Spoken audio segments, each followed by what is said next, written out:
दोस्तों नमस्कार, मैं उपेंद्र यादव बेरोजगारों के बुलंद आवाज में आपका सबका स्वागत है। मेरे आज बेरोजगार कार्यालय में तमाम वो प्रदेश के अभ्यर्थी पूछे हैं जो रीट शिक्षक भर्ती 2018 के है।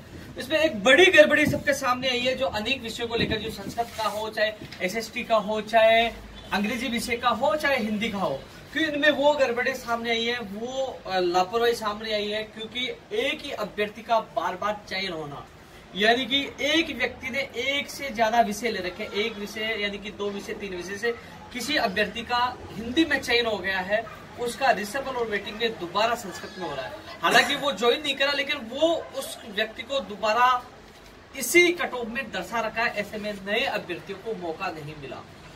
जो अभी 5681 पदों पर जो वेटिंग और रिसेबल आई है, इसमें भी करीब कई पद अभी भी खाली है। संस्कृत विभाग हो, संस्कृत विभाग में कितने पद खाली अभी? 500 पद बताए जा रहे हैं। 614 में से 500 पद संस्कृत में खाली है। इसके अलावा एसएसटी सामाजिक ज्ञान में कितने खाली है? 1000 करीब पद अभी भी खाली है। और अंग्रेजी में 500 और हिंदी में 350, 1000, 350, 500, ये तमाम वो पद खाली हैं जो अभ्यर्थी दूसरे विषय में ऑलरेडी कार्यरत है, नौकरी कर रहे हैं, और उन्हीं के शामिल करते हुए दोबारा से कट ऑफ निकाली गई है।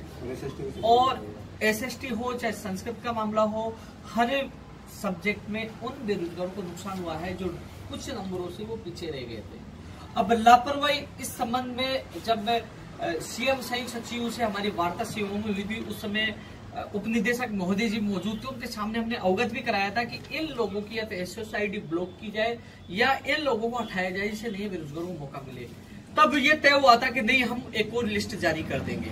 और आज इस संबंध में मैं खुद मुख्यमंत्री निवास जाके आया, उनका एक प्रतिनिधि मंडल का सदस्य मेरे साथ था, और उसके बाद एजुकेशन सेक्रेटरी वेंकटेश्वरन जी से मैं खुद मिल के आऊं। उन्होंने कहा कि एक और सूची जारी होगी। दोस्तों, बात है कि एक और सूची फिर जारी होगी, वो समस्या फिर आएगी, कुछ पोस्टेड जो अब लग चुके फिर उसमें वापस आएंगे। ऐसे में ये समस्या लगातार आती जाएगी। लेकिन हम लोग प्रयास कर रहे हैं, मांग कर रहे हैं कि या तो उनके एसओ आईडी को ब्लॉक कर दिया जाए। इसके अलावा जिस प्रकार जिला आवंटन में सहमति असहमति का लिया था, उन लोगों को पूछ लिया जाए कि क्या आप लोग जिला चेंज करना चाहते हैं, यानी कि विषय चेंज करना चाहते हो, क्या दूसरे विषय में ज्वाइनिंग लेना चाहते होगे। क्योंकि अधिकतर लोगों को सही जिले मिले हुए हैं, क्योंकि जो लोग पहले ही नहीं आए, गृह जिले में लगे, वो दोबारा क्यों आएंगे। ये स्थिति बनी हुई है। ऐसे में कई सैकड़ों पद खाली है, वो अभ्यर्थी निराशा में डूबे हुए हैं, क्योंकि वो पोस्टेड अभ्यर्थी पुनः दूसरे विषय में आ रहे हैं। इस समस्या को लेकर ये लोग मेरे पास तमाम प्रदेश से सभी लोग पहुंचे हैं, जो लगातार मेहनत कर रहे हैं। जोधपुर हाईकोर्ट में इनकी याचिका लगी है, जयपुर हाईकोर्ट में भी ये याचिका लगाने जा रहे हैं। दोस्तों, एक चीज समझ में नहीं आती कि अब राजस्थान में एक नया नियम तो बन चुका है कि जो ऐसे अभ्यर्थी हैं जिन अभ्यर्थियों का काम बिल्कुल सही है, लीगल है, लेकिन उन लोगों को फिर भी कोर्ट की शरण में जाना पड़ता है। क्योंकि कई अधिकारियों को केवल अब बेरोजगारों की भाषा समझ में नहीं आती, अब उनको कोर्ट की भाषा समझने आने लगी। जब कोर्ट से नोटिस जारी होता है, कोर्ट से आदेश जारी होता है, और जब उनको लगता है कि हमें कोर्ट से अवमानना मिलने लगने वाली है, तब वो जागते हैं, तब वो सुनते हैं। इसलिए मजबूर होकर बेरोजगार को दोनों तरफ भागना पड़ता है। वो प्रयास भी करते हैं और कोर्ट में भी जाते हैं, लेकिन ये जब तक सिस्टम में सुधार नहीं होगा, ऐसा होता रहेगा, बेरोजगार फिसता रहेगा। मेरे तमाम साथी, कई लोग मेरे पास पहुंचे हैं, जिन लोगों ने किसी ने एसटी की जगह ओबीसी भर दी, यानी कि कैटेगरी गलत भर दी, किसी ने नेट जो उसने मित्र वाले ने गलती से उसको स्पोर्ट्समैन बना दिया, जबकि उसकी कैटेगरी में नंबर। कोई छोटी छोटी विसंगतियों को लेकर भी काफी लोगों को बाहर कर दिया गया। अभी कई अभ्यर्थी मेरे पास वो भी पूछे थे कि उनके नंबर ज्यादा थे, गलती से उन्होंने कम नंबर भर दिया, जबकि ज्यादा नंबर की वजह से वो ओबीसी नहीं, जनरल में भी फाइट कर रहा है। तो तमाम छोटी छोटी गलतियों को अधिकारी उनको नकारते हैं, वो कोर्ट में जाते हैं। कोर्ट में जाने के बाद फिर अवमानना जब लगती है तो वो लोग उसको लेते हैं। तो ऐसे में अधिकारी पहले ही उन लोगों को ले लिया जाए तो कहीं ना कहीं न तो उनका पैसा बर्बाद होगा, न समय बर्बाद होगा, न मानसिक प्रताड़ना का सामना करना पड़ेगा। यही स्थिति इस रीट शिक्षक भर्ती 2018 लेवल 2 में है कि जो अभ्यर्थी पहले से पोस्टेड है उनको दोबारा उन लिस्ट में डाला जाता है, बार बार डाला जाता है। ऐसे में जो कई महीनों से इंतजार कर रहे हैं, जो उनके सपने साकार होने से वंचित हो जाते हैं, क्योंकि पोस्टेड अभ्यर्थी को पुनः दूसरे विषय में उनका सूची में नाम डाल दिया जाता है।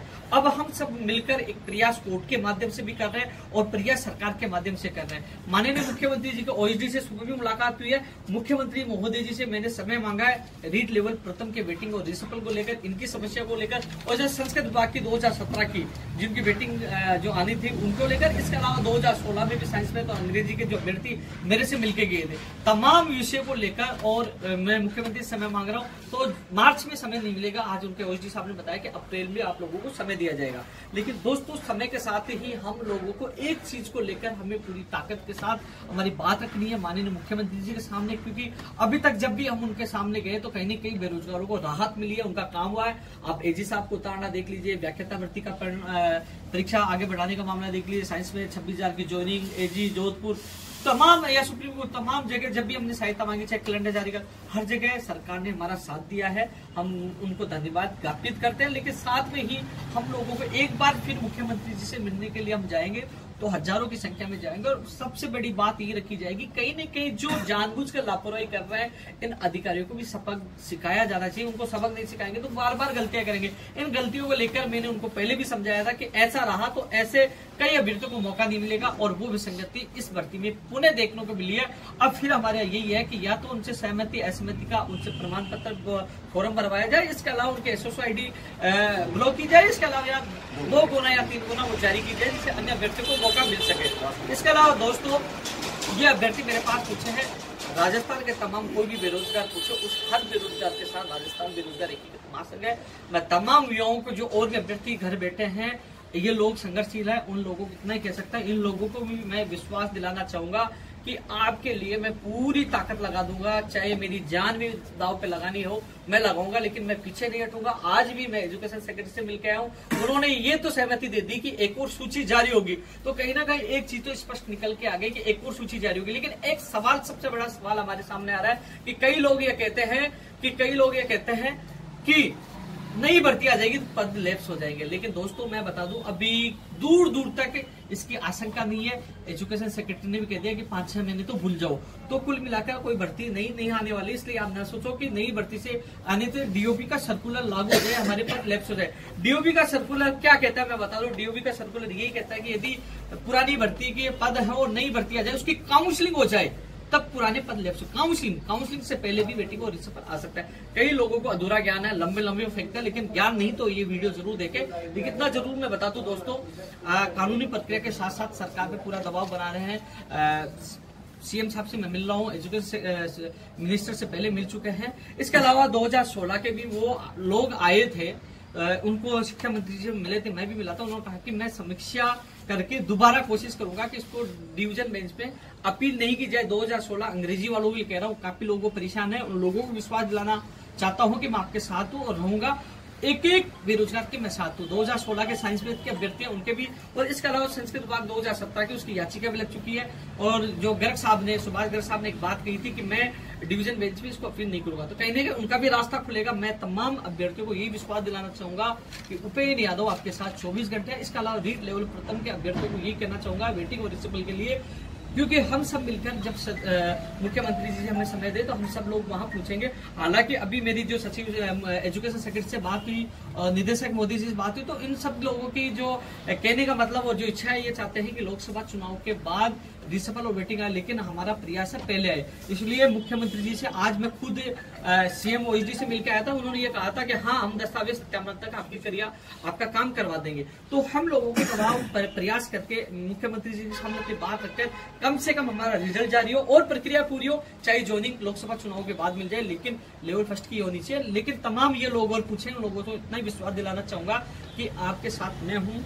आपके जो मैं आप लोगों से वादा करता हूँ कि जहां तक संभव होगा मैं आपका पूरा साथ दूंगा।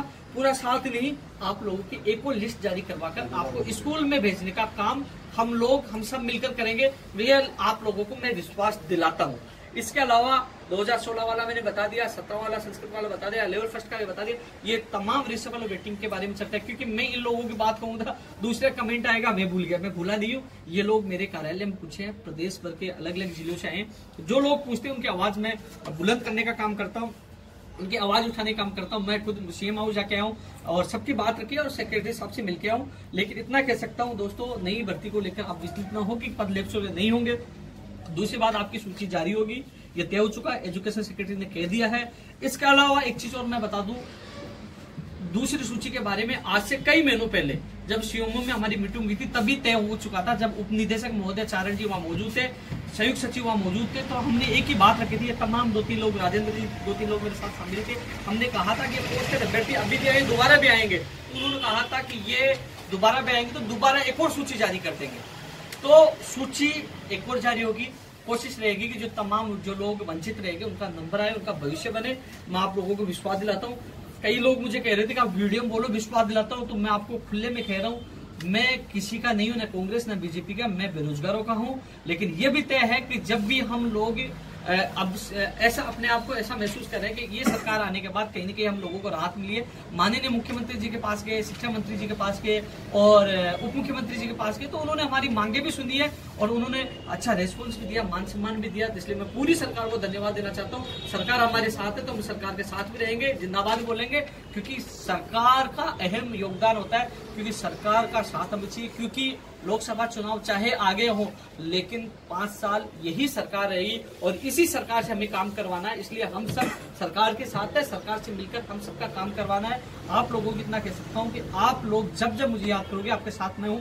इस वीडियो में अंतिम मैं मैसेज ये देना चाहूंगा कि आप लोगों को जब जयपुर बुलाया जाए, मुख्यमंत्री जी से समय मिले, चाहे रीट शिक्षक भर्ती 2016 साइंस में अंग्रेजी वाले हो, चाहे रीट शिक्षक भर्ती 2018 लेवल प्रथम के सफल वेटिंग वाले हो, चाहे आप लोग जो रीट लेवल 2 के जो वंचित रह गए, संस्कृत, सामाजिक ज्ञान और हिंदी की अंग्रेजी जो भी अभ्यर्थी है वो हो, तमाम लोगों को एक साथ जयपुर पूछना है, मुख्यमंत्री जी के सामने अपनी पीड़ा रखनी है और साथ में अपनी बात रखकर अपना काम करवाना है। आप लोगों को केवल इंतजार करना जयपुर आने का। जब भी समय होगा, जब भी मुझे समय मिलेगा उनसे, मैं आप लोगों को अवगत करा दूंगा। एक साथ आप लोगों को पहुंचना है। इस संबंध में आप लोग पूछे, आप कुछ कहना चाहते हो? कोई लोग इसमें से बोलना चाहते हो?